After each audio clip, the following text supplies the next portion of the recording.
In today's class, we are going to proceed with our chapter 11 conceptual revision. Previous class में हमने chapter 10 का conceptual revision किया था, जिसमें मैंने आपको वेक्टर का कंप्लीट कंसेप्चुअल रिवीजन करवाया था। और ये चीज भी मैं क्लैरिफाई कर देता हूँ, अगर वेक्टर का कंसेप्चुअल रिवीजन क्लियर नहीं है या वेक्टर चैप्टर के कंसेप्ट आपको क्लियर नहीं है तो आपको 3D समझने में बहुत ज्यादा इश्यू आएगा, बिकॉज इस चैप्टर की शुरुआत ही वेक्टर के कंसेप्ट से होगी। समझ में आ गया? तो ये जो आपको वेक्टर चैप्टर का रिवीजन एनालिसिस करवाया है, रिवीजन सीरीज का फर्स्ट चैप्टर मैंने यही उठाया था वेक्टर, और उसका रीजन आपको समझ में आ गया होगा, क्योंकि वेक्टर के साथ आपका कौन सा चैप्टर कनेक्टेड होता है? 3D। तो ये दोनों पेयर में खत्म हो जाएंगे। ठीक है, तो पहले ये आपको अच्छे से रिवाइज करना है, उसके बाद फिर हमारी बारी आती है 3D की।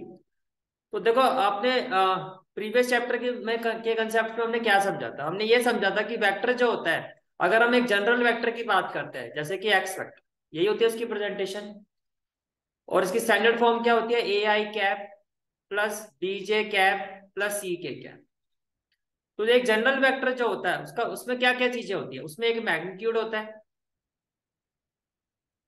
वेक्टर का मतलब क्या होता है? मैग्नीट्यूड। और क्या होता है? डायरेक्शन। वेक्टर का मतलब क्या होता है? मैग्नीट्यूड। और क्या होता है? डायरेक्शन। अगर मैं इसके मैग्नीट्यूड की बात करता हूँ तो कैसे निकालते थे? कुछ ये इसकी प्रेजेंटेशन होती थी, और एक इसके इक्वल होता था coefficient of I cap square, coefficient of J cap square, coefficient of के कैप स्क्वायर। ये क्लियर हो गया? ठीक है। और जहां तक डायरेक्शन की बात है, तो डायरेक्शन को हम क्या कहते हैं? हमने ये सीखा कि डायरेक्शन को कहा जाता है यूनिट वेक्टर। क्या कहा जाता है? Unit vector. और उसका सिंबल क्या होता है? X cap. और ये किसके इक्वल होता है? L I cap plus M J cap plus N K cap. फिर हमने ये समझा कि जो जनरल वेक्टर जो होता है उसमें coefficient of I cap, J cap और के कैप जो होते हैं, ए बी सी, इनको क्या कहा जाता है? इनको कहा जाता है direction ratios. But unit vector में जो कोफिशिएंट ऑफ आई कैप है, जे कैप है और एन कैप है, मींस एल एम एन, ये क्या होते हैं? ये होता है डायरेक्शन कोसाइंस। ये क्या होता है? Direction cosine. यहां तक सारी कहानी क्लियर है? ठीक है। ये सारा आपने चैप्टर 10 के कंसेप्चुअल रिवीजन में पढ़ा था। ठीक है, ये सारी चीजें क्लियर होगी जो मैंने आपको बताई हैं अभी। इसके बाद हमने वेक्टर चैप्टर में ये भी स्टडी किया था कि देखो, वेक्टर का मतलब क्या था? डायरेक्टेड लाइन सेगमेंट, यही हमने पढ़ा था। इसमें ये जो पॉइंट होता है इसको क्या कहा जाता है? Initial point. और ये जो पॉइंट होता है इसको क्या कहा जाता है? देखो, जिस तरफ एरो है वो उसका टर्मिनल पॉइंट है, एंड पॉइंट है। यानी कि इस डॉट से वो स्टार्ट हुआ, इस डायरेक्शन में की तरफ वो जा रहा है, ये इसकी डायरेक्शन है, तो इसको कहा जाता है टर्मिनल पॉइंट। Terminal point. अब अगर आपके पास इनिशियल पॉइंट के कोऑर्डिनेट्स हैं और टर्मिनल पॉइंट के कोऑर्डिनेट्स हैं, तो आप इजीली डायरेक्शन रेशियोज फाइंड कर सकते हो। लाइक ए क्या होगा आपका? x2 minus x1। B direction ratio क्या होगा? y2 minus y1। और सी डायरेक्शन रेशियो क्या होगा? z2 minus z1। ये क्लियर हो गया? ठीक है। फिर हमने ये समझा था कि जो डायरेक्शन कोसाइन होते हैं एंगुलर फॉर्म में, कोसाइन कॉस एंगल, ठीक है, तो डायरेक्शन कोसाइन जो एल होता है वो किसके इक्वल होता है in terms of angle? Cos alpha. M होता है in terms of angle cos beta, और एन होता है in terms of angle cos का। हमने ये पढ़ा था कि जो डायरेक्शन कोसाइन होता है that is L, it is equal to A upon magnitude of vector. M क्या होता है? B upon magnitude of vector. यही यही होता है। और जो एन डायरेक्शन कोसाइन होता है it is equal to C upon magnitude of vector X. और मैग्नीट्यूड ऑफ वेक्टर एक्स इसके इक्वल होता है root A square plus B square plus C square. इसमें कोई डाउट है तो बताओ? ठीक है। तो एल की वैल्यू क्या होती है? A upon root A square plus B square plus C square. M will be equal to B upon root A square plus B square plus C square. यही वैल्यू यहाँ भी आ जाएगी। इसी तरह से तो डायरेक्शन कोसाइन एन होगा। तो इसका मतलब ये कि अगर आप डायरेक्शन रेशियो निकाल दोगे तो डायरेक्शन रेशियो की हेल्प से आप डायरेक्शन कोसाइन निकाल सकते हैं। और इसके पहले अगर आपको कोऑर्डिनेट्स पता हो इनिशियल और टर्मिनल पॉइंट के, तो उनकी हेल्प से आप डायरेक्शन रेशियो निकाल सकते हो। सभी चीजों को आपस में कनेक्ट कर पा रहे हो? ये क्लियर होगी यहाँ तक सारी चीजें? ठीक है। देन फिर नेक्स्ट कंसेप्ट हमने ये सीखा था, जैसे कि दो वेक्टर है, एक वेक्टर है आपका vector X, A one I cap, B one J cap, C one K cap, और दूसरा वेक्टर है आपका वेक्टर वाई। इसकी स्टैंडर्ड फॉर्म हम ले लेते हैं, A two I cap plus B two J cap plus C two K cap. हमने ये देखा था कि दो वेक्टर्स के बीच में एंगल क्या हो सकता है, कॉस थीटा या साइन थीटा। कॉस थीटा के लिए हम किसका यूज करते हैं, स्केलर प्रोडक्ट का।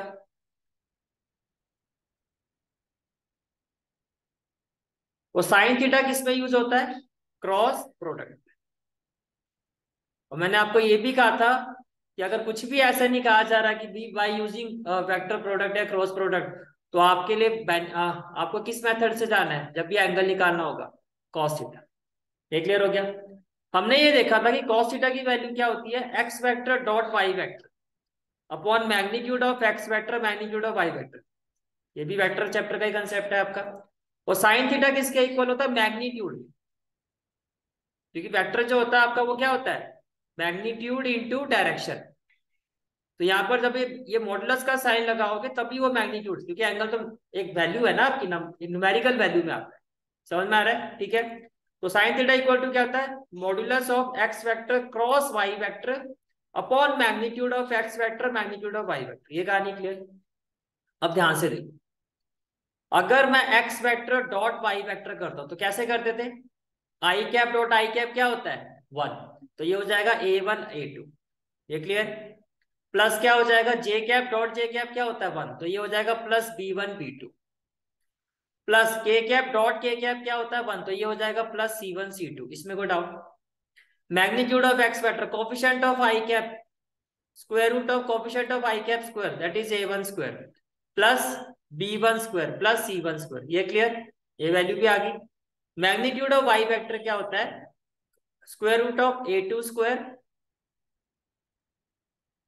Plus square root of sorry, magnitude of Y vector क्या होगा आपका, square root of A two square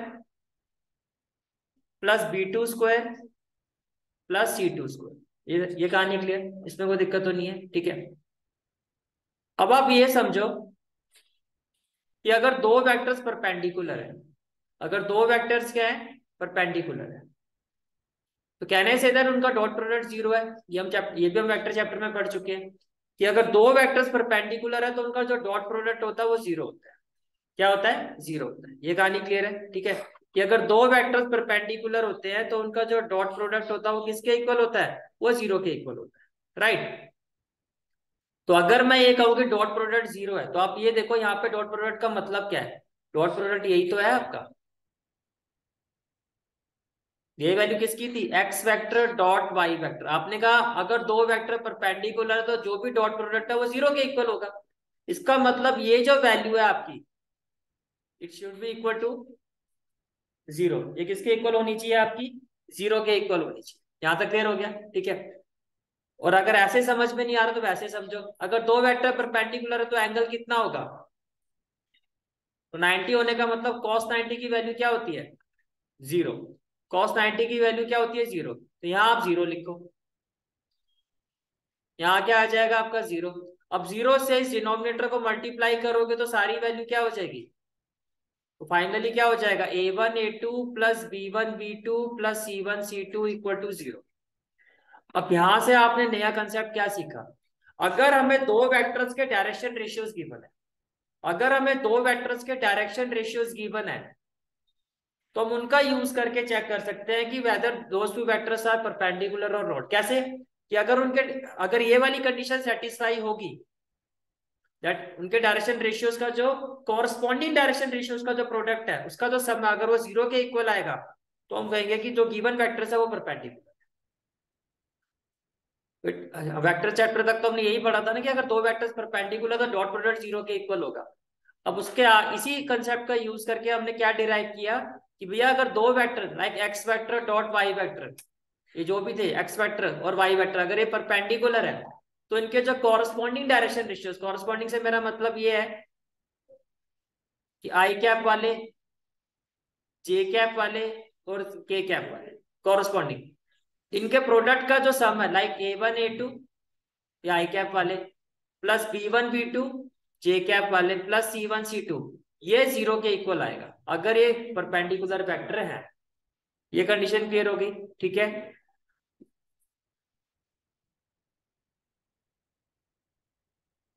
इसी तरह से हमने ये भी पढ़ा था कि अगर दो वेक्टर्स क्या है, पैरेलल है, या दो वेक्टर्स क्या है, कोलिनियर है, तो उसको प्रूव करने के लिए एक कंडीशन हमने ये देखी थी कि अगर उनका क्रॉस प्रोडक्ट 0 आएगा तो इससे वो प्रूव हो जाएगा कि वो वेक्टर पैरेलल है या कोलिनियर। एक तो ऐसे हम प्रूव कर सकते हैं, और दूसरी कंडीशन हमने ये देखी थी कि एक्स वेक्टर इक्वल टू क्या, लैम्डा वाई वेक्टर, की दोनों वेक्टर्स क्या होंगे, प्रोपोर्शनल होंगे। क्या होंगे, प्रोपोर्शनल होंगे। ये क्लियर हो गया, ठीक है।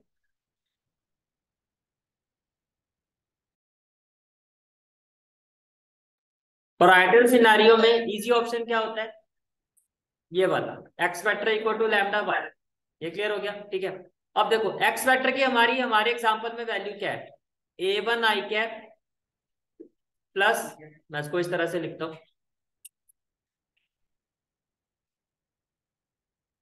इस कंडीशन के में अगर मैं वैल्यू पुट करता हूं तो एक्स वेक्टर की वैल्यू क्या है, a1 I cap plus b1 J cap plus c1 K cap, right, equal to lambda.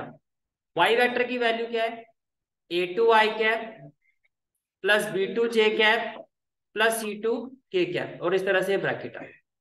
क्या मैं इसको ऐसा ले सकता हूँ, a1 I cap plus b1 J cap plus c1 K cap equal to lambda a2 I cap plus lambda b2 J cap plus lambda c2 K cap, yes और no. अगर मैं कॉरस्पॉन्डिंग एलिमेंट्स को equate करता हूँ, equate करने से मेरा मतलब ये है a1 आई कैप,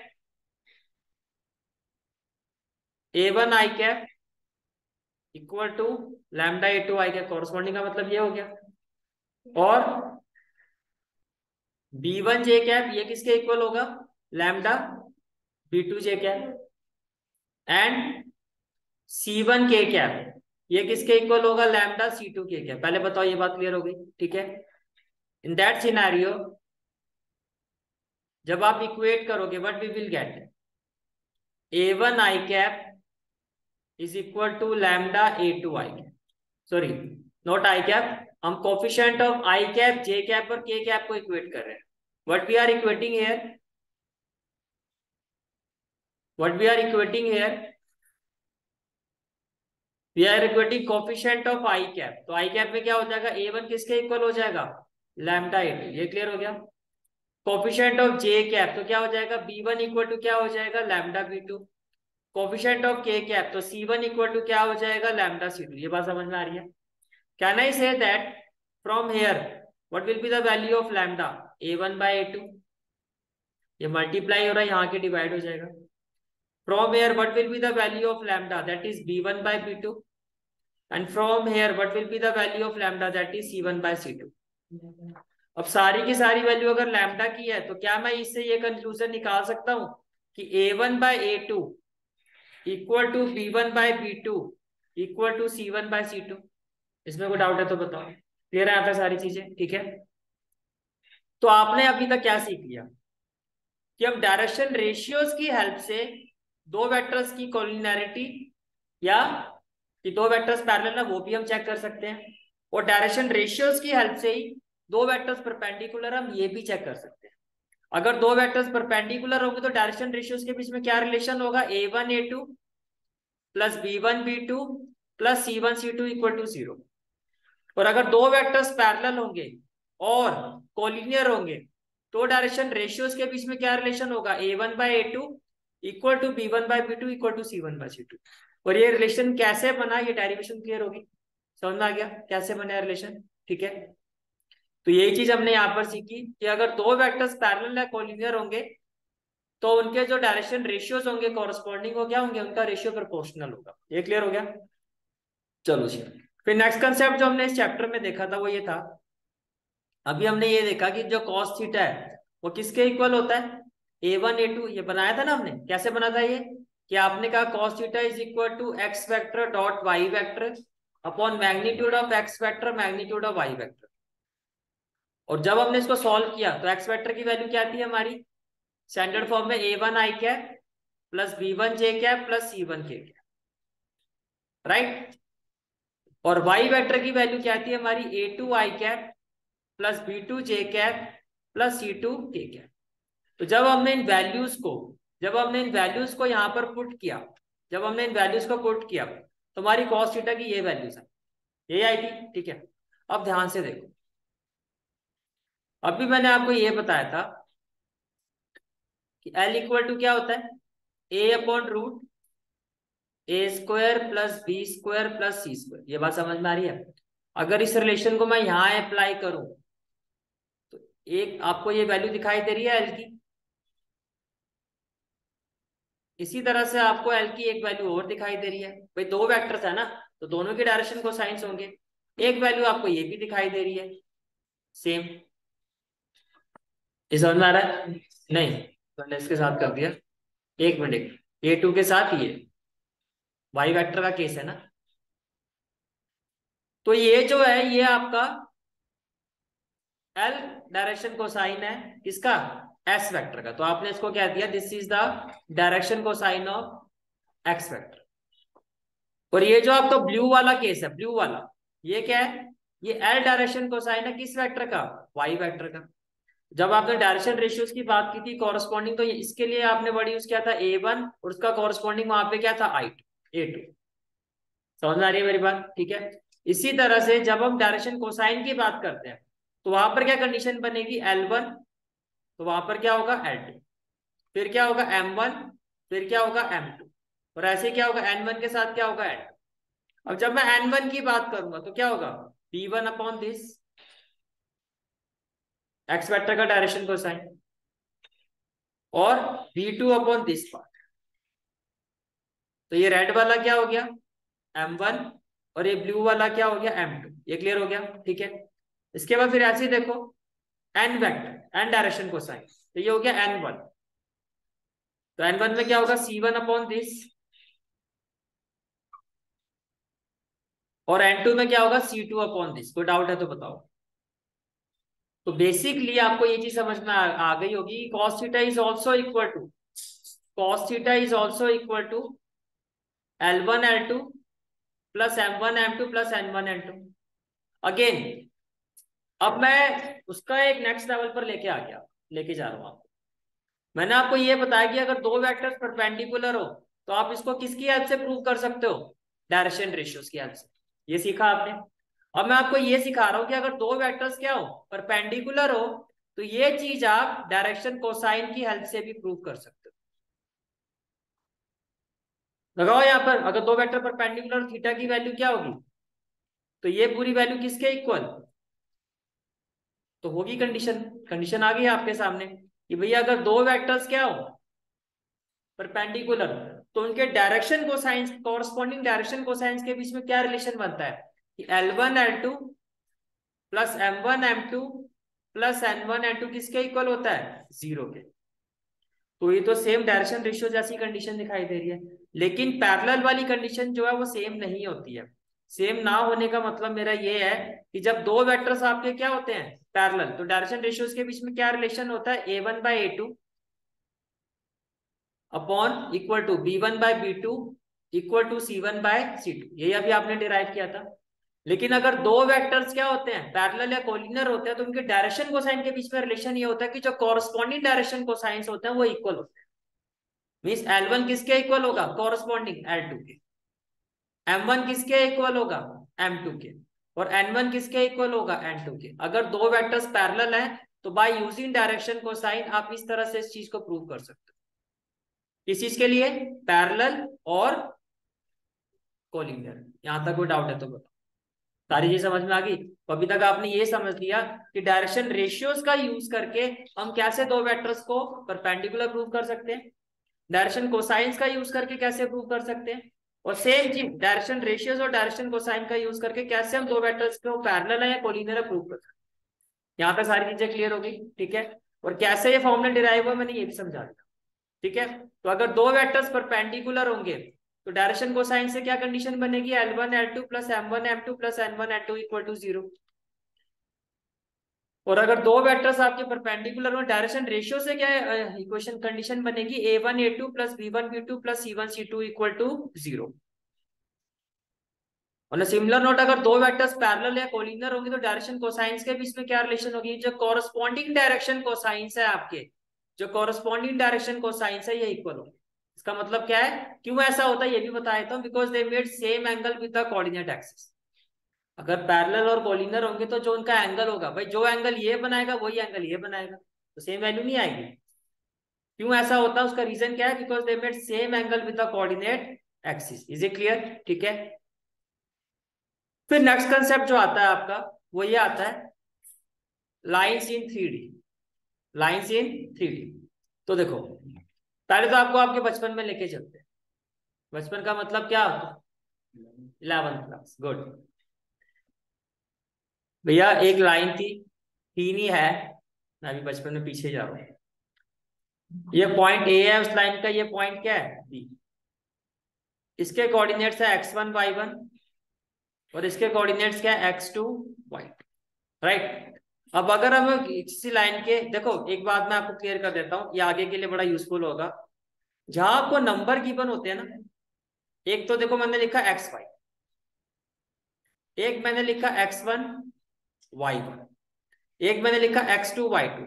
जहां आपको ये नंबर दिखाई दे रहा है 1 2, इसका मतलब ये जो पॉइंट है आपके ये फिक्स पॉइंट है। ये जो पॉइंट है ये कैसे पॉइंट है आपके? फिक्स पॉइंट है। पहले बताओ इतनी कहानी क्लियर। ये जो पॉइंट है आपके ये कैसे पॉइंट है आपके? ये फिक्स पॉइंट है।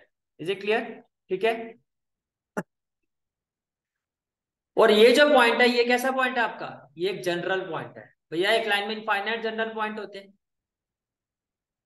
तो आपने मान लिया। तो एक्स वाई का मतलब हो गया जनरल पॉइंट, और फिक्स पॉइंट का मतलब क्या हो गया? जहां नंबर लिखा हुआ फिक्स पॉइंट है। ये पहचान समझ में आ रही है? ठीक है। तो अगर कोई लाइन ए और बी से पास हो रही है, तो आपने 11th क्लास में क्या कंसेप्ट सीखा था कि इसकी इक्वेशन क्या होती है? आपने ये सीखा था कि इक्वेशन ऑफ लाइन क्या होती है? y minus Y one equal to M X minus X one. Yes और नो? इसमें m क्या होता था? Slope of a line. m क्या होता था? Slope of line. तो it mean m will be equal to what? y minus Y one upon X minus X. क्या तक कोई डाउट? यही पढ़ा था आपने, ठीक है। अब 3D में यही पॉइंट्स क्या हो जाएंगे? जहां x1 y1 था ये z1 हो गया, पर है तो फिक्स पॉइंट। और जो x2 y2 था ये हो जाएगा x2 y2 z2। राइट, इसमें z एक्सिस भी आ जाएगा। अब देखो जो बहुत ही इंपॉर्टेंट कंसेप्ट है वो बता रहा हूं मैं आपको, कि भैया आपको ये पहचान होगी ना कि दो वेक्टर पैरेलल है या परपेंडिकुलर है, कोलिनियर है, उसको कैसे फाइंड कर सकते हैं। मैंने आपको दो वेक्टर दे दिए, वेक्टर ए और वेक्टर बी। आपको पता है कि भैया अगर ये दो वेक्टर्स परपेंडिकुलर होंगे, क्या होंगे? परपेंडिकुलर, तो इनका जो डॉट प्रोडक्ट है वो 0 के इक्वल आएगा।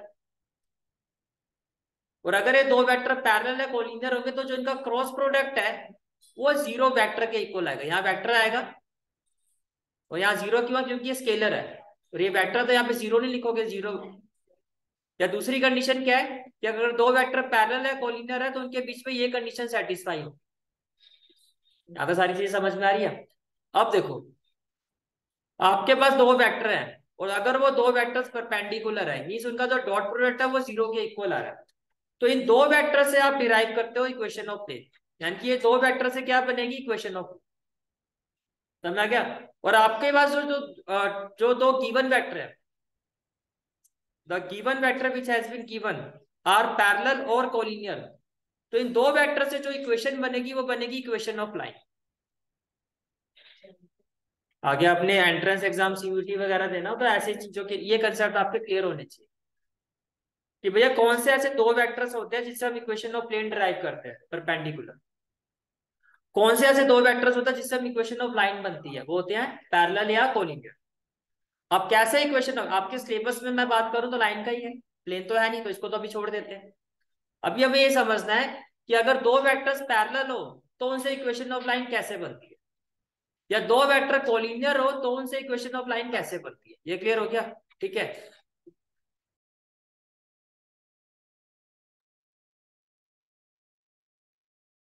अब देखो जैसे आपको एक लाइन दिखाई दे रही है, ठीक है। पहले मुझे बताओ x1 नंबर है ना, तो कहना ही सीधा this is the fix point. और इसमें सिर्फ x y एक है, नंबर दिखाई दे रहा है। नंबर का मतलब 1 2 ऐसे होगा। कुछ भी नहीं लिखा हुआ ना नंबर, तो कहने से जनरल पॉइंट है। तो मैंने एक लाइन ले ली जिस पर एक फिक्स पॉइंट ले लिया और एक क्या ले लिया, जनरल पॉइंट। इसमें कोई दिक्कत? ठीक है। मैंने आपको क्या कहा कि दो वेक्टर्स कैसे होंगे जब इक्वेशन ऑफ लाइन मिलेगी आपको, या तो वो क्या होंगे, पैरेलल, या क्या होंगे, कोलिनियर। ये समझ में आ रही है बात? तो मैं पहले आपको इक्वेशन ऑफ लाइन डिराइव करके दिखाऊंगा पैरेलल वेक्टर से, और फिर मैं आपको डिराइव करके दिखाऊंगा कोलिनियर। ठीक है। तो देखो, आपकी एक लाइन ये है, दिस इज द लाइन, और ये जो पी वेक्टर आपको दिखाई दे रहा है ये क्या है, ये पैरेलल, देखो दिखाई दे रहा है ना पैरेलल, ये एग्जैक्टली इस लाइन के क्या है, पैरेलल। तो यहां पर आपके पास एक लाइन ये है डायरेक्टली लाइन सेगमेंट, ठीक है, और एक लाइन ये जो इसके क्या है, पैरेलल है। अब लाइन का पैरेलल होने का मतलब ये पैरेलल वेक्टर है, ठीक है, और ये एक आपका जनरल वेक्टर। ये चीज समझ में आ रही है? ठीक है। अब आपको ये ऑलरेडी पता है कि अगर दो पॉइंट्स के आपके पास कोऑर्डिनेट्स हो तो आप इसके क्या निकाल सकते हो, डायरेक्शन रेशियोस निकाल सकते हो, या फिर आप इक्वेशन ऑफ क्या निकाल सकते हो, लाइन निकाल सकते हो। अब देखो, अगर मैं आपसे ये पूछूं, पहले तो ये चीज समझ में आ रही है कि मैं आपको ये कह रहा हूं कि ये जो ए आर वेक्टर है, ये जो ए आर वेक्टर है वो पैरेलल है पी वेक्टर के। पहले बताओ ये चीज समझ में आ गई? मैं आपको ये कह रहा हूं कि ये जो ए आर वेक्टर है वो पैरेलल है किसके, A R vector is parallel to P vector. ये चीज समझ में आ गई? अच्छा, अगर किसी पॉइंट के आपको कोऑर्डिनेट्स पता हो तो मैं उसका पोजीशन वेक्टर लिख सकता हूँ। तो ओ आर वेक्टर इसका पोजीशन वेक्टर होगा, and it will be equal to x1 I cap plus, sorry not x1, ये जनरल वेक्टर है, तो ये क्या होगा आपका x आई cap plus Y J cap plus Z K cap. ये कहानी क्लियर? ऐसे आपके पास एक ये वर्टेक्स है, तो इसका पोजीशन वेक्टर क्या होगा, ओ ए वेक्टर। तो इसको क्या कहोगे आप, x1 I cap plus y1 J cap plus z1 के कैप। अब मुझे बताओ, can I say that A R vector, अगर मुझे ए आर वेक्टर निकालना हो तो क्या करूंगा, position vector of terminal point that is O R vector minus O A vector, होगा या नहीं होगा? ये चीज समझ में आ रही है? ठीक है। अब देखो, जो आपका ये जनरल पॉइंट होता है, इसका ये जो पोजीशन वेक्टर होता है, इसका सिंबल हम लेते हैं आर वेक्टर। जनरल वेक्टर का जो जनरल पॉइंट है, इसका ये जो पोजीशन वेक्टर होता है, इसको किससे सिंबलाइज किया जाता है, आर वेक्टर। पहले तो समझ में आ गया? ठीक है। और जो आपका ये फिक्स पॉइंट होता है, इसका सिंबल होता है स्मॉल ए वेक्टर। पहले इतनी बात समझ में आ गई? ठीक है। और पैरेलल वेक्टर को हम क्या लेंगे, पी वेक्टर। ये चीज क्लियर होगी? पैरेलल वेक्टर को हम क्या लेंगे, पी वेक्टर। हालांकि आपकी बुक में इसको क्या दिया हुआ, बी वेक्टर। तो मैंने आपको कहा था ये ज्यादा लॉजिकल लगता है, पी फॉर पैरेलल। ये समझ में आ गई बात? तो अभी तक जो मैंने समझाया वो क्लियर हो गया कि भैया दो वेक्टर पैरेलल है, ठीक है, तो ए आर वेक्टर की वैल्यू क्या होगी, O R vector minus O A vector. अच्छा, अब ये बताओ, अगर दो वेक्टर एक पैरेलल है तो क्या इनके बीच में ये कंडीशन होगी, लाइक अगर if x vector is parallel to y vector, तो can I say that x vector will be equal to lambda y vector? तो x vector की जगह क्या हो गया आपका, A R vector, and it is parallel to y vector। y vector क्या हो गया, p vector। तो can I say that A R vector in place of x vector equal to lambda p vector, yes और no? ये clear हो गया? अब A R vector की वैल्यू क्या होगी, O R vector minus O A vector, और ये हो गया लैम्डा p वेक्टर। ये क्लियर हो गया? ठीक है। फिर मैंने आपको ये कहा कि जो जनरल पॉइंट का पोजीशन वेक्टर होता है, जो जनरल पॉइंट का पोजीशन वेक्टर होता है, इसका सिंबल क्या होता है, स्मॉल आर वेक्टर। और जो आपका फिक्स पॉइंट होता है, इसका पोजीशन वेक्टर का सिंबल क्या होता है, small A vector equal to lambda P vector. ये क्लियर हो गया? ठीक है। तो can I say that now this equation can be written as R vector is equal to A vector plus lambda P vector, yes और no? And this is the vector equation of line. This is the vector equation of line passing through one fix point. आपके syllabus में या तो question आपका आपका concept आता है one fix point या टू फिक्स पॉइंट। तो पहले ये समझ में आए कि क्वेश्चन कैसे डिराइव हुई, और कैसे डिराइव किया हमने। स्टार्टिंग पॉइंट हमारा क्या था कि हमने कहा कि दो वेक्टर्स क्या है, पैरेलल है, और दो वेक्टर्स अगर पैरेलल है तो उनके बीच में हमने कौन सी कंडीशन का यूज किया, X vector is equal to lambda Y. और सबसे इंपॉर्टेंट पॉइंट क्या कि जो जनरल वेक्टर उसका सिंबल क्या लोगे वेक्टर फॉर्म में, आर वेक्टर। फिक्स पॉइंट का सिंबल क्या लोगे, फिक्स पॉइंट का जो पोजीशन वेक्टर होगा स्मॉल ए वेक्टर होगा, पैरेलल वेक्टर को आप क्या लोगे, पी वेक्टर।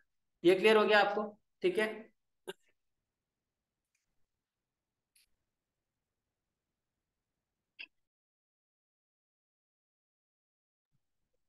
यहां तक क्लियर हो गई सारी चीजें, ठीक है।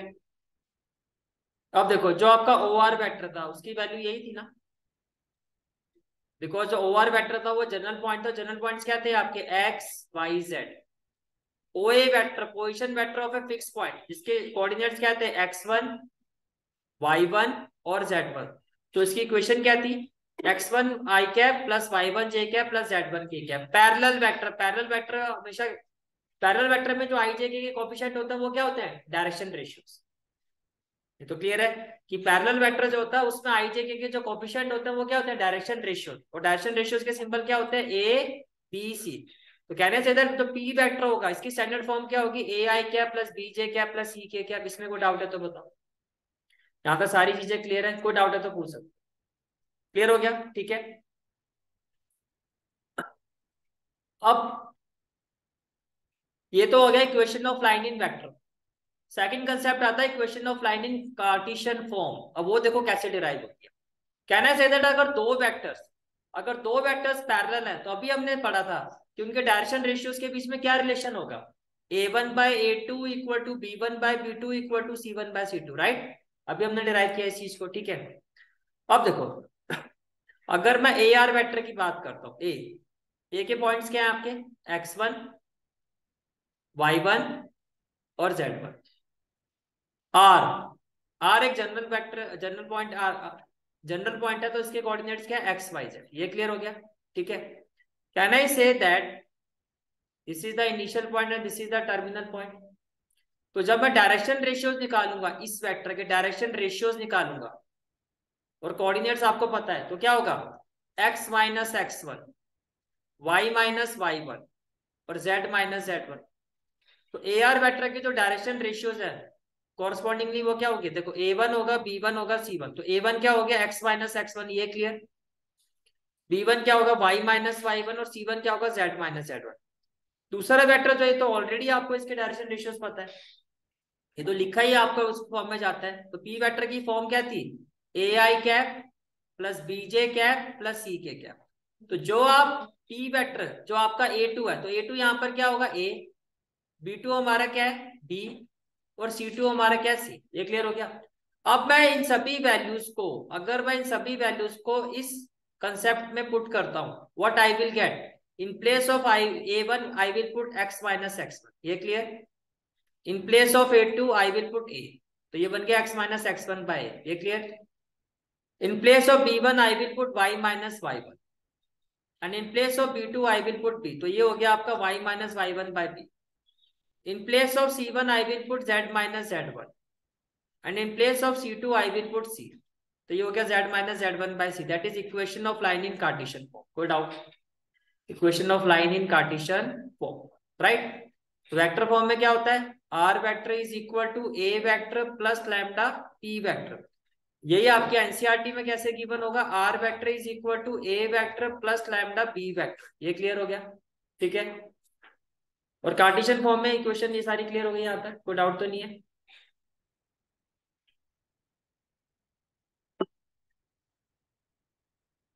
ये क्लियर, ठीक है। मेन पॉइंट आपने क्या समझा, जो आर वेक्टर होता है क्या होता है, जनरल पॉइंट। जो ए वेक्टर होता है वो क्या होता है, फिक्स पॉइंट या गिवन पॉइंट। जो गिवन पॉइंट होगा वो फिक्स ही होगा, जो क्वेश्चन में गिवन पॉइंट होगा वो आपका क्या होगा, फिक्स, ठीक है। और पी वेक्टर यहाँ पर क्या होता है आपका, पैरेलल वेक्टर, जिसकी जो इक्वेशन होती है उसमें आई जे के कोएफिशिएंट होता है वो इन टर्म्स ऑफ क्या होते हैं, डायरेक्शन रेशियोज। सारी चीजें क्लियर, चले आगे, ठीक है।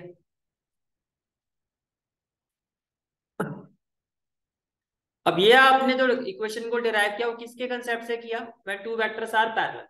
मैंने कहा जब दो वेक्टर्स पैरेलल या कोलिनियर होंगे। अब कोलिनियर का एग्जांपल देखो, ये आपका सेकंड कंसेप्ट है। देखो यहाँ पर देखो एक वेक्टर आपको दिखाई दे रहा है ए आर वेक्टर, क्या दिखाई दे रहा है, ए आर वेक्टर। ये क्लियर। और दूसरा वेक्टर आपको दिखाई दे रहा है A B vector. Can I say that both are collinear vector because both these vector lie on the same line, तो है ना कोलिनियर वेक्टर। अब अगर दो वेक्टर्स कोलिनियर हो, देखो और दूसरी बात, जो पॉइंट आ रहा है इसके कोऑर्डिनेट है एक्स वाई जेड, तो मैं बोलूँ जनरल पॉइंट है, इसके पोजीशन वेक्टर क्या होगा, X I cap plus Y J cap plus Z K cap and it is equal to small R vector. जो आपका पॉइंट है जिसके कोऑर्डिनेट है X one Y one Z one, इसके आपके क्या होंगे, इसका आपका पोजीशन वेक्टर क्या होगा, x one I cap plus Y one J cap plus Z one K cap, वो इसका सिंबल क्या होता है, स्मॉल ए वेक्टर, यही पढ़ा था आपने। ऐसे देखो बी पॉइंट है, ये भी क्या है आपका फिक्स पॉइंट है, ये भी क्या है आपका फिक्स पॉइंट है, तो इसका पोजीशन वेक्टर क्या होगा, O B vector, and it will be equal to X two I cap plus Y two J cap plus Z two K cap. इसको आपने स्मॉल ए वेक्टर, तो ज्यादा लॉजिक अब यहाँ नहीं बनता बी वेक्टर, यहाँ लॉजिकली समझ में भी आ रहा है, समझ में आ रहा है यहाँ तक, ठीक है। तो यहाँ पर आप फाइंड कर रहे हो, यहाँ पर आप ये देख रहे हो कि दो फिक्स पॉइंट है, कितने फिक्स पॉइंट है, दो, ये क्लियर हो गया, ठीक है। अब देखो, तो जो आपकी लाइन है, जो आपका वेक्टर है, वो दो पासिंग पॉइंट है, उसके पासिंग पॉइंट का मतलब होता है फिक्स पॉइंट। तो अगर दो वेक्टर कोलिनियर हो तो सेम कंडीशन होगी, X vector equal to lambda Y vector, X vector equal to lambda Y vector, ये क्लियर हो गया, ठीक है।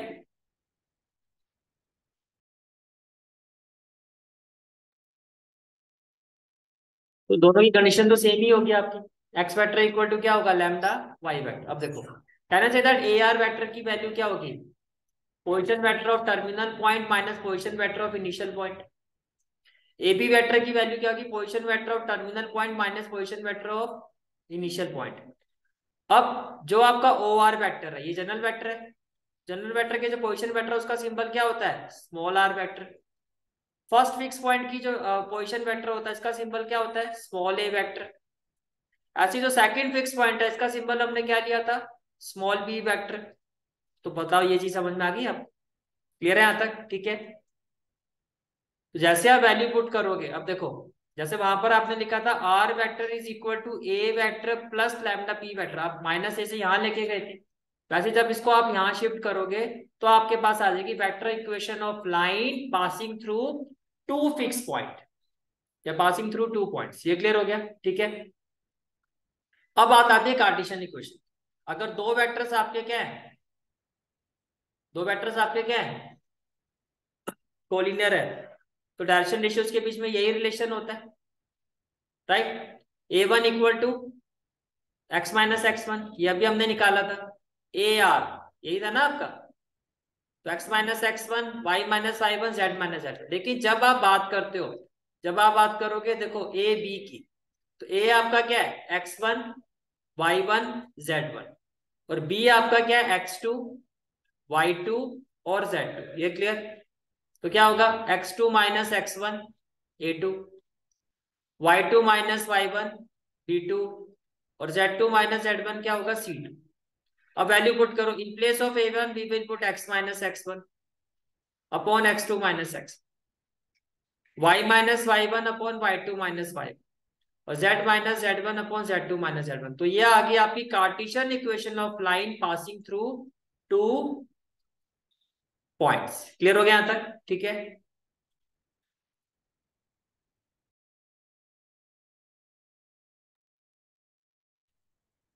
तो अभी तक जो आपने सीखा वो क्या सीखा, कि भैया equation of line passing through one point, R vector is equal to A vector plus lambda P vector, ठीक है। Equation of line, Cartesian equation of line passing through one point, X minus X one by A equal to Y minus Y one by B equal to Z minus Z one by C, ये clear हो गया, ठीक है। फिर हमने ये सीखा equation of line passing through two points, अगर टू पासिंग पॉइंट है तो क्या होगी, R vector is equal to A vector plus lambda B vector minus A vector, और कार्टेशियन इक्वेशन ऑफ लाइन क्या होगी, एक्स माइनस एक्स वन, जो ए है आपका वो क्या हो जाएगा, X two minus X one, यही होता है। बी आपका क्या होगा, Y two minus Y one, और सी आपका क्या होगा, Z two minus Z one. अब इसमें आप ये देखो, कहने का मतलब ये है कि अगर मुझे, मेरे पास ये वैल्यू है, तो मैं इससे ये इक्वेशन बना सकता हूँ, because I know the direction ratios is equal to what, X two minus X one, B equal to क्या होगा, Y two minus Y one, और सी इक्वल टू क्या होगा, Z two minus Z. This is the prime equation, this is the prime equation, ये clear होगी बात, ठीक है। फिर नेक्स्ट कंसेप्ट आता है आपका कंसेप्ट ऑफ शॉर्टेस्ट डिस्टेंस। देखो भाई, अगर आप इंटरसेक्टिंग लाइंस के बीच में शॉर्टेस्ट डिस्टेंस निकालोगे तो वो क्या होगा, 0। पैरेलल लाइन के बीच में अगर मैं बात करता हूँ शॉर्टेस्ट डिस्टेंस, तो हो ही नहीं सकता, नहीं फाइंड कर सकते ना। कोइंसाइड लाइंस के बीच में भी जो शॉर्टेस्ट डिस्टेंस होगा वो 0 होगा। पैरेलल लाइंस के बीच में तो हर जगह से डिस्टेंस क्या होगा, इक्वल होगा। मीन्स इन तीनों ही केसेस में शॉर्टेस्ट डिस्टेंस नहीं निकल सकता। तो शॉर्टेस्ट डिस्टेंस जो निकलता है आपका स्क्यू लाइंस पर निकलता है, जो ना इंटरसेक्ट कर रही होती है ना पैरेलल, कुछ इस तरह से होती है। ये एक स्क्यू लाइन है, समझ में आ गया, ठीक है। तो यहाँ पर जो आपका ये शॉर्टेस्ट डिस्टेंस होगा वो कैसे निकाला जाता है, और इन लाइंस को क्या कहा जाता है, स्क्यू लाइंस। क्या कहा जाता है, स्क्यू लाइंस। तो two straight lines which are neither parallel nor intersecting are called skew lines. पहले बताओ ये चीज क्लियर होगी, ठीक है। और कैसे डिस्टेंस निकाला जाता है, डिस्टेंस कैसे निकाला जाता है, देखो भाई, आपको पता है equation, vector equation of line क्या होती है, are vector is equal to a plus lambda होता है ना। तो मैंने उसको ले लिया A1 वेक्टर प्लस लैम्डा, जो P होता है उसको मैंने ले लिया P1 वेक्टर। ये क्लियर हो गया, ठीक है। और एक इक्वेशन ऑफ लाइन मैंने ले ली, दो लाइंस होती है जिसके बीच में शॉर्टेस्ट डिस्टेंस निकालना है, इसको आप ले लो A2 वेक्टर प्लस यहाँ लैम्डा ले या न्यू ले लो, और ये हो गया P2। ये क्लियर हो गया, ठीक है। These are the two skew lines, इनके बीच का shortest distance. Step 1, find the value of P1 vector cross P2 vector, cross product. Step 2, find what, A2 vector minus A1 vector, ये। Step 3, find magnitude of P1 vector cross P2 vector. Is it clear. तो जो shortest distance होगा that is step 4, वो किसके इक्वल होगा, P1 vector cross P2 vector dot A2 vector minus A1 vector divided by modulus of P1 vector cross P2 vector, और distance है तो होल वेक्टर। यही पढ़ा था आपने, ठीक है। तो ये देखो, these are the two vector equation of line, ठीक है। शॉर्टर डिस्टेंस का फर्स्ट स्टेप क्या होगा, find P1 vector cross P2 vector, ये step 1। Find A2 vector minus A1 vector, ये step 2। Find magnitude of P1 vector cross P2 vector, ये हो गया step 3। And then whole magnitude that is step 4। मतलब सारी values put करने के बाद फॉर्मूला में। ये क्लियर हो गया, ठीक है। ये तो हो गया कि जब आपको दोनों स्क्यू लाइंस की जो इक्वेशन है वेक्टर फॉर्म में गिवन, बट अगर वो कार्टेशियन फॉर्म में गिवन है, अगर दोनों ही लाइंस की इक्वेशन किस में गिवन है, कार्टेशियन फॉर्म में, तब आप क्वेश्चन को किस तरह से अप्रोच करोगे। तो देखो, ये आपकी दो लाइंस की कार्टेशियन इक्वेशन थी। इन दैट केस जो आपका शॉर्टेस्ट डिस्टेंस होता है, जो आपका शॉर्टेस्ट डिस्टेंस होता है, उसका जो न्यूमरेटर होता है वो क्या होता है, देखो x2 minus x1 passing point, y2 minus y1, ये क्लियर हो गया। और z2 माइनस z1, पहले बताओ, फर्स्ट रो क्लियर होगी। देन फर्स्ट लाइन के direction ratios A1 B1 C1, ये लिखा आपने, ये क्लियर। सेकंड लाइन के direction ratios A2 B2 C2, तो ये आपका न्यूमरेटर हो गया इन सभी वैल्यूज का क्या, डेटर्मिनेंट। ये क्लियर हो गया, ठीक है।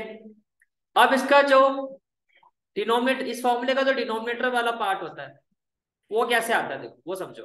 देखो, आपको पता है हम डेटर्मिनेंट कैसे सॉल्व करते थे, फर्स्ट रो फर्स्ट कॉलम के एलिमेंट हाइड करते थे, तो क्या हो जाएगा B1 C2, यही होगा। विद माइनस साइन क्या हो जाएगा B2 C1, ये वैल्यू क्लियर हो गया, उसका स्क्वायर कर दो। मैं कैसे इसको माइंड में रखना वो बता। फिर ये डायमंड एलिमेंट होता था तो माइनस करते थे, अगर मैं माइनस करूंगा तो आप क्या करोगे, माइनस करोगे तो फिर क्या होगा, इसको ऐड कर दोगे, फिर आप कहोगे A1 C2 या C2 A1 है A1 C2, ठीक है। और माइनस करोगे A2 C1, लेकिन अगर मैं माइनस की जगह इसको प्लस कर दूं तो अपोजिट होगा। फिर क्या होगा C1 A2 minus C2 A1 whole square, ये कहानी क्लियर, ठीक है।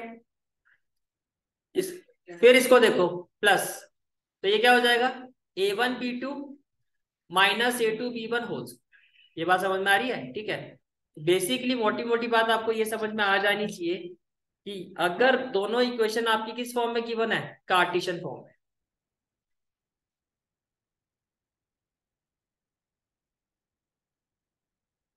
ठीक है, तो कैसे इसका शॉर्टेस्ट डिस्टेंस निकालोगे आप?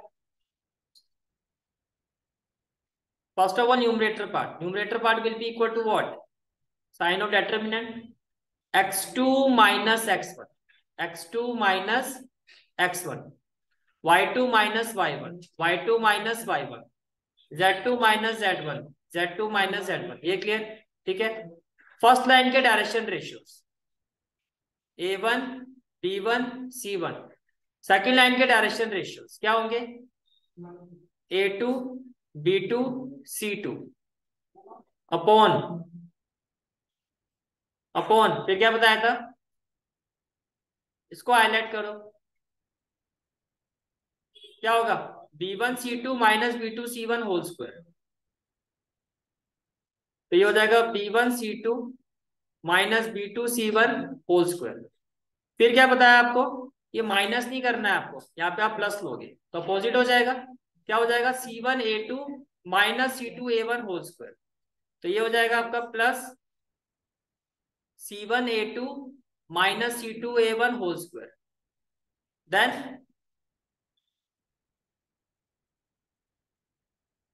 देन प्लस, इसको हाईलाइट करो, a1 b2 minus b1 a2। समझ में आ रहा है? या तो b2 a1 minus b1 a2 whole square, तो आप क्या लिखोगे? प्लस b2 a1, जैसे आपको लिखना है a1 b2, a1 b2, और माइनस ये ऐसे होता है और ये ऐसे होता है, राइट? अपोजिट करते minus a2 b1 whole square. हालांकि इससे वैल्यू में फर्क नहीं पड़ेगा, आपको मल्टीप्लाई कर। ये क्लियर हो गया यहाँ तक? ठीक है, समझ में आ गया कैसे माइंड में रखना है?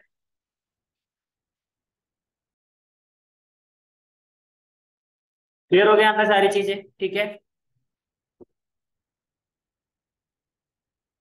के बाद एक छोटी सा कंसेप्ट जो आपको मैंने बताया वो आपको क्लियर होना चाहिए। देखो, ये होती है स्क्यू लाइंस की प्रेजेंटेशन। क्लियर होगी? ना ये इंटरसेक्टिंग होगी ना ये पैरेलल, इनके बीच में शॉर्टेस्ट डिस्टेंस। ये भी आपका एक क्वेश्चन बनता है कि कौन सी वो लाइंस होते हैं जिनके बीच में शॉर्टेस्ट डिस्टेंस हम फाइंड करते हैं, that is skew lines, that is skew lines. ठीक है, और अगर मान लो आप दो लाइंस के बीच में शॉर्टेस्ट डिस्टेंस निकाल रहे हो और वो आपका क्या आता है? 0, तो इसका मतलब लाइंस वो कैसी हैं? या तो इंटरसेक्टिंग है, यही कहोगे, या आप ये भी कह सकते हो कोइंसाइड कर रही है। अगर प्रूव करने के लिए आ जाए कि प्रूव करोगे भी दो लाइंस कोप्लानर है, तो बेसिकली उसमें आपको क्या करना है? शॉर्टर डिस्टेंस आप निकालोगे, वो 0 होगा, आप कह दोगे कोप्लानर है। समझ में आ गया? ठीक है, या इंटरसेक्टिंग है। यहाँ तक क्लियर हो गया? ये तो यहाँ के आपके सिलेबस के प्लेन वाला पार्ट आपके सिलेबस का पार्ट नहीं है करंट सेशन का 2020 to 2023 का, तो सारे कंसेप्ट खत्म। अब इस चैप्टर के जो इंपॉर्टेंट क्वेश्चन है वो मैं आपको बता देता हूँ, जो मोस्ट इंपॉर्टेंट एनसीईआरटी क्वेश्चन है, ये आपको आप प्रैक्टिस करके आना, ये आपका टास्क। ठीक है, एक्सरसाइज 11.1 में आपको करना है क्वेश्चन नंबर 5, इसके बाद एग्जाम्पल 11, एग्जाम्पल 12, देन एक्सरसाइज 11.2 में आपको करना है क्वेश्चन 12, क्वेश्चन 14, 15, 16, 17, और मिसलिनियस एक्सरसाइज का जो इंपॉर्टेंट क्वेश्चन है आपके वो है क्वेश्चन नंबर 6 और क्वेश्चन नंबर 20। क्लियर है सारी चीजें इंपॉर्टेंट? ये आपका होमवर्क टास्क है। ठीक है, क्लियर है सारी चीजें? ठीक है, और जब आप प्रैक्टिस एनालिसिस करोगे तो रिकॉर्डिंग एनालिसिस से आप अपनी हेल्प ले सकते हो। ठीक है, इसमें ऑलरेडी 24 लेक्चर्स मैंने अपलोड कर रखे, अपना वहां से देख लेना। उसके बाद जो डाउट एनालिसिस होगा आपका वो नेक्स्ट क्लास में मैं आपका। क्लियर हो गया यहाँ तक सारी चीजें? ठीक है,